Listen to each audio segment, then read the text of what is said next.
my name is Shalon, and I'm here to help you find your next favorite book and your next favorite author. And I'm here with Frederick Smith, who is an author and social justice advocate whose romances reflect the diversity of queer love and connection.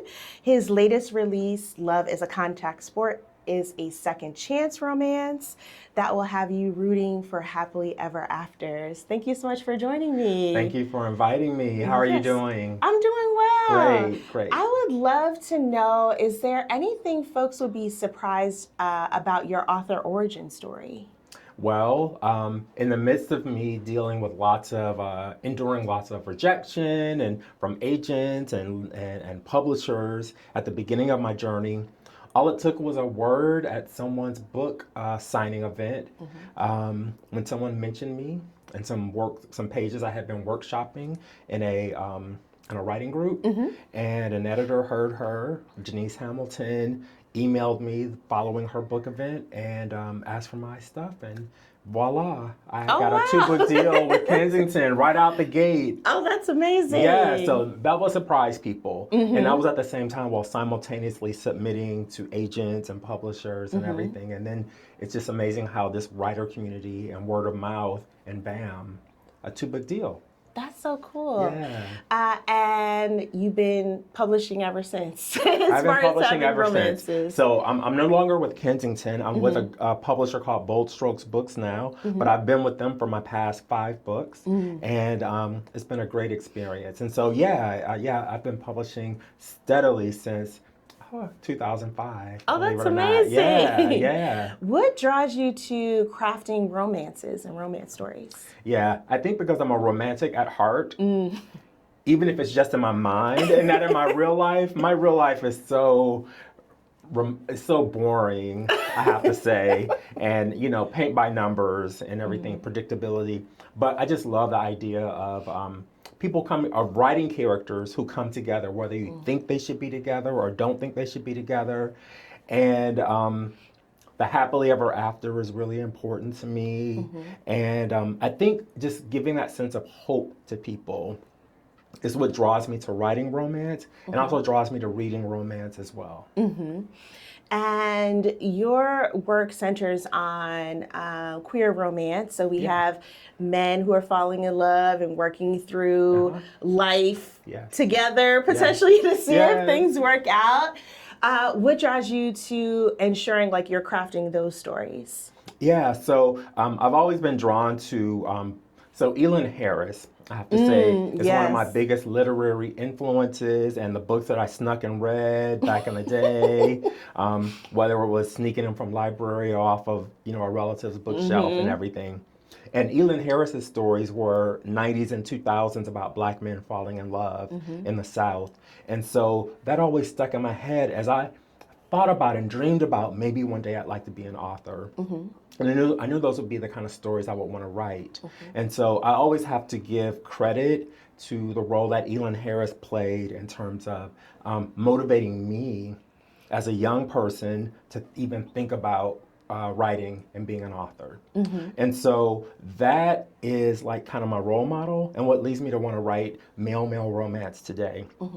I love crafting stories between men who meet each other, fall in love with each other. They're looking for their happily ever after as well. And they're also dealing with, a number of societal issues. We don't go too heavy onto them, but we also know that as Black men who may happen to be queer as well, that we deal with workplace dramas and family dramas and mentorship and mentoring people. And so those are all the elements that go into my romance novels. And I think that it's important because I want men or women or anyone who's reading the story to see a little piece of themselves, whether it's themselves falling in love or whether it's them serving as allies and mentors to other, queer people. So. Yeah, and that all shows up in Love is a Contact Sport because we have Brent and Rennie. They connect initially in college. Things go terribly. And then they reconnect 20 years later. What drew you to their story? Yeah, well, yes. So for those who haven't read Love is a Contact Sport yet, I call it a black, queer, second chance college reunion male-male romance. And so these two characters meet in college. One is an orientation leader, one is a college athlete who's assigned to his orientation group. In the beginning, they don't think, I mean, there's nothing there except the service role of being an orientation leader and being led around campus. But thanks to the magic of a single room, and people know what happens in single rooms in colleges. And the space and time. And the space and time. Yes. And a classroom assignment that pulls them together. That's where they first encounter each other and discover there might be something there that's more than just, peer students. But it doesn't work out. And so 20 years later, what's really great is that they look across this crowded room at a college reunion event. They see each other, almost picture it like a slow motion film where, you look through the crowd, the crowd blurs, they see each other, and then all those memories flood back around what happened in undergrad.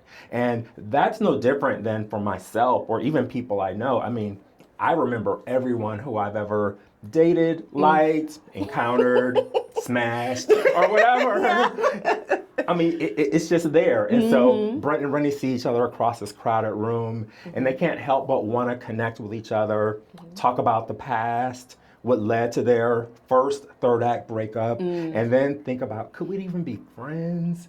Could we be more than friends? And that's the fun part of the journey. And so I really enjoyed writing Brent and Rennie in Love as a Contact Sport because I feel like second chance can be one of those controversial tropes.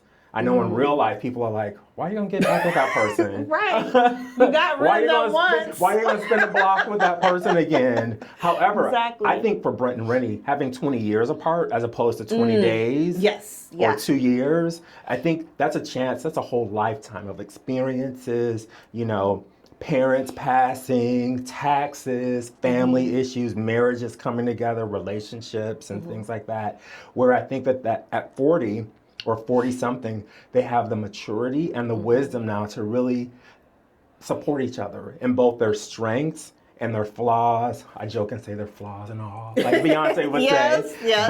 But they have the maturity now to accept each other for who they are as adults and to have the maturity to want to support each other through their struggles and through their triumphs as well. Yeah, and there's a lot of growing up that has to happen because Brent at the time in college is not out at all. So they're in a secret relationship. So by the time he reconnects with Rennie, he is out and he's like working through that with his family. And he's ready and Rennie is not. I know. Go figure. The roles swap because back in college, again, Brent was closeted athlete. Rennie was all over campus. The magic of a single room in college again. However, as adults, after, individual therapy, family therapy, and marriage therapy, Brent is ready to embrace his sexuality and a later in life coming out. And so at 40-something, radical honesty is his framework and his phrase. And he goes to his wife, who they were all college friends and everything. And he goes, radical honesty, I really love you, but I love myself enough to want to be happy. I want both of us to be happy for the rest of our lives. And this is what therapy has brought me to. And they still have to be best friends and they still have to be connected because they're co-parenting to adult children. Rennie, on the other hand, so I often joke and say, we probably know people in high school, college who people say the most likely to succeed. And that was Rennie's, kind of, mode of operation, doing everything on campus and everything. But as a 40-something, he thinks he's a mess and he's really not a mess. Well, maybe in some ways.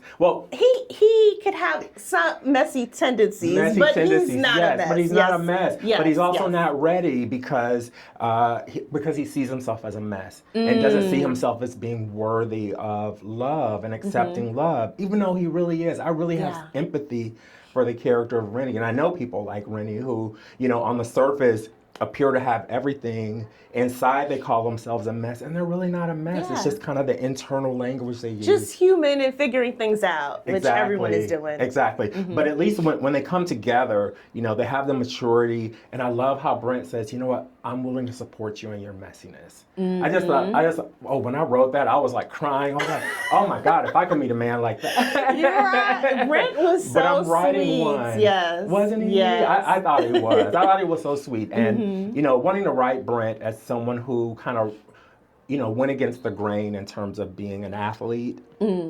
You know, there's thoughts we have or we grow up with about what an athlete would be like, you know, maybe someone who doesn't go pro and what they do with their life. And I really wanted to write Brent, the athlete, as someone who was completely loyal to his, whoever he was with at the time, to his family unit, to wanting to, you know, make a second chance with Rennie, to be someone who embraced feminism and romance novels. Yes. Yeah. He develops that love thanks to Rennie. Yes.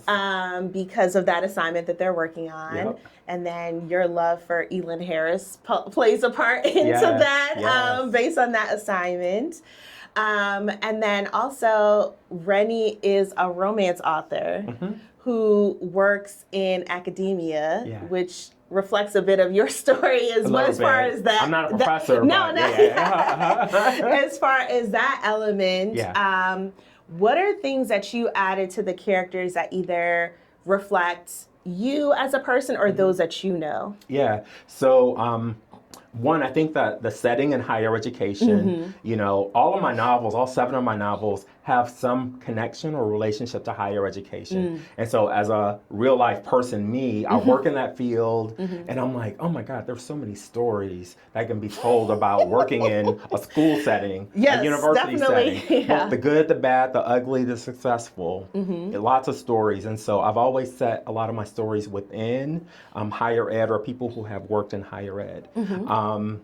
And so, you know, for this story, elements that I drew upon, you know, you know, of course, having relationships, friendly relationships with other authors. You know, we talk about kind of the ins and outs of author life and what happens within the field and the politics of publishing and book talk and Bookstagram and everything. And I also did a lot of research with athletes, college athletes. I did, whether they were gay and out or in the closet or along a spectrum. I also interviewed therapists and couples who were doing conscious uncoupling or therapists who were working with couples, you know, who were dealing with a late in life coming out experience.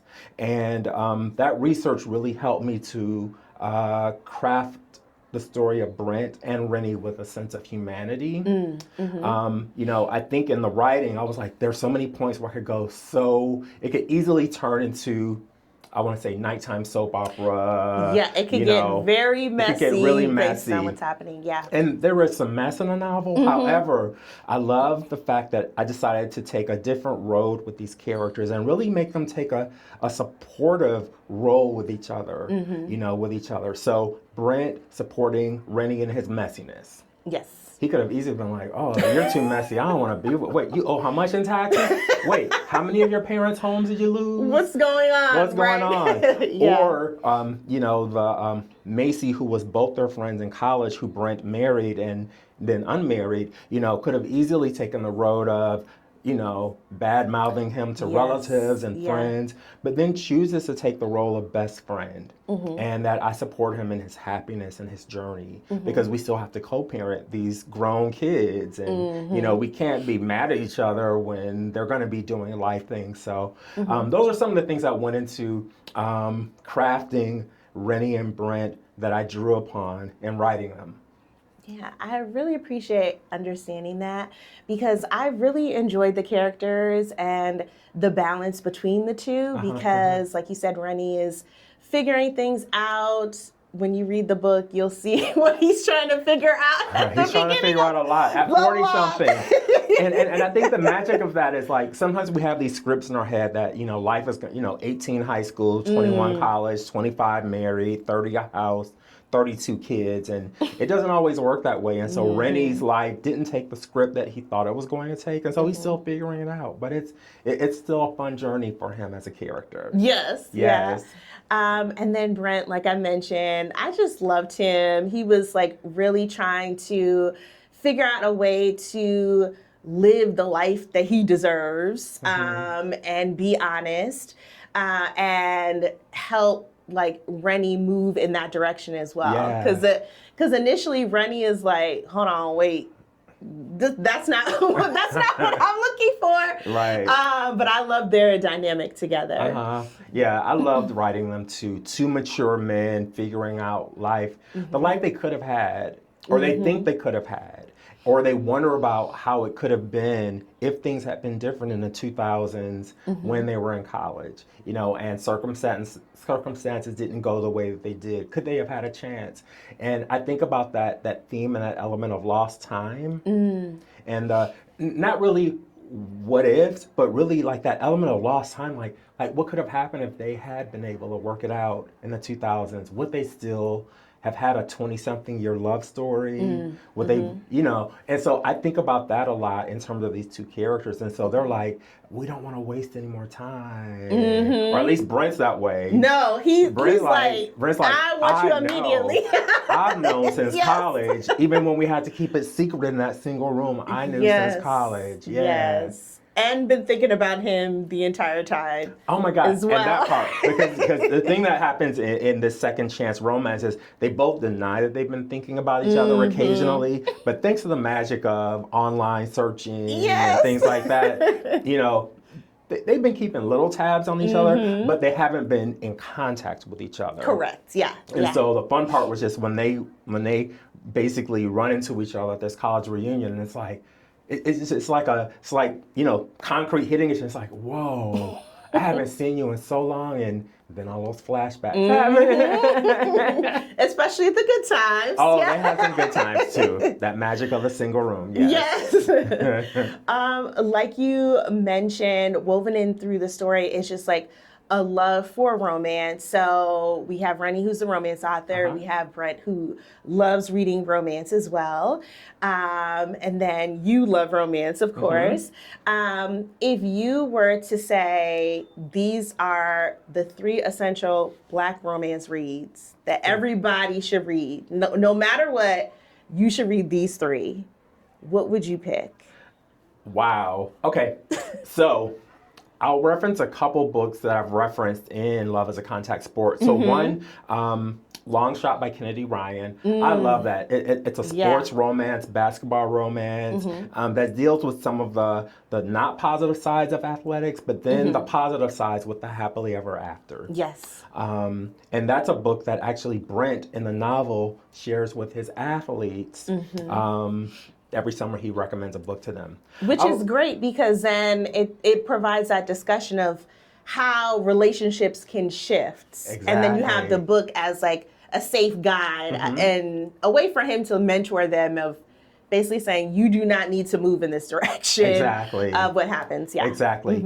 I would also, so this is gonna sound like I'm not giving a specific, but anything by Beverly Jenkins. There is one series though, I want to say it's Forbidden. It's the series with Forbidden, and I forgot the other 2 books that go with that. But I love Forbidden because it really is forbidden. You know, there's some passing going on. They're really not supposed to be together, but there's some feelings, and it's really forbidden because someone's passing as someone they're not. And then what's a third one? I would say going back to a classic, I would just say, so Elin Harris wasn't categorically romance, although I think he is. And so I would say anything by Elin Harris. Elin Harris, I think, is someone that people who are reading current day romance, they should go back and read Invisible Life and Just As I Am. Because to me, Elin Harris paved the road and opened the doors for all of us who are reading or writing current romance or queer romance. And so, you know, I don't think that Elin Harris gets enough credit for the field and for people who are writing and reading today. And so those would be 3 of my, Elin Harris, Beverly Jenkins, Kennedy Ryan. Yes. Yeah, I love each of those. Yeah. If you're thinking about just like your work as an author and your approach to storytelling, if you overheard a reader raving about your work, they were like, you have to read this next book by Frederick Smith, what 3 words would you want to hear them say? Oh, wow. So I'll take it to love as a contact sport. There's some heat, there's some steam. I would also say empowering. And then I would also say identity. Like those are 3 elements that kind of factor into all of my novels. Maybe not the heat and steam factor in all of them, but definitely identity, empowerment are parts of are part of what makes up the stories that I write. I tend to not write the woe is me, sad as me, the coming out story thing, although there's a coming out here, but it's a positive one. I tend to write characters who are really just living in their truth and living in their lives in spite of things like, racism and homophobia and workplace dramas and everything. Like they recognize those things and they also are thriving in spite of those things as well. So they're kind of living in their own worlds, like living, thriving, having fun, developing friendships, found family, relationships, and everything. Yeah, I love that. Yeah. Everyone should be reading Love is a Contact Sports. That way you can meet Rennie and Brent. I just really enjoyed them as characters and their love connection. Is there anything that you're working on now that you could share a little bit? So after folks read that, and then also your backlist, they know what to expect. Yeah, so I'm working on something. As we record this, I'm working on something. I'm on deadline for getting something in by fall 2026. Okay. That should be released by June 2027. Okay. It's kind of like a complete opposites attract kind of a novel. Okay. Between someone who's quote unquote highly educated in terms of, book and academic education, and then someone who's highly educated in terms of the streets and life and everything. So they are opposites. They're opposites in all sorts of ways. There's even a little bit of an age gap. They're not an inappropriate age gap. Yes, yeah. Just to clarify. These characters are in their 40s and 50s. They're grown, yeah, right? They're grown. They're 40s and 50s. We're not dealing with inappropriate age gap here. Yeah. And so I'm really excited about this project. I think it's gonna be fun and funny, I think, and steamy. Oh, I'm excited. That sounds really good. Yeah, so it'll be out. The tentative title right now is called The Provost and the Postman. Okay. Yeah. So you get the academia and the postal worker, and someone's mail isn't delivered the way they want it delivered, and instead of talking about it, I joke like Aaliyah, there was a 4-page letter left for the postman, and that starts going back and forth. Yes. Oh, that sounds really good. Yeah, so I'm excited about that. And it's another male romance novel. It should be out June 2027. Okay. I just got to get my discipline together and do my writing. And that's always my advice to writers is that there's a difference between the author life, so like doing the podcast interviews, going to book festivals and everything. Like that's the public part, but the real work is sitting home alone and doing the writing. So because you have to have a book for people to talk about and read. Yes. So there's I always say writer life and author life are 2 different things, and many people aspire for the author life, but the writer life, that solo by yourself, no one around, that's the important stuff that gets people to the author. So I always tell people, finish your project first before even thinking about going on a book tour or going to festivals. Like you gotta have a project first. So that would be helpful. That would be helpful. Otherwise, people are like, "Who are you? And why are you here? You wrote what essay in college? Right, exactly. We want 300 pages." Yeah. Well, thank you so much for joining me. I hope everyone has an opportunity to check out Love is a Contact Sport. And I'm excited to see your new book when it's ready. So sending you all the positive writing vibes. Thank you very much.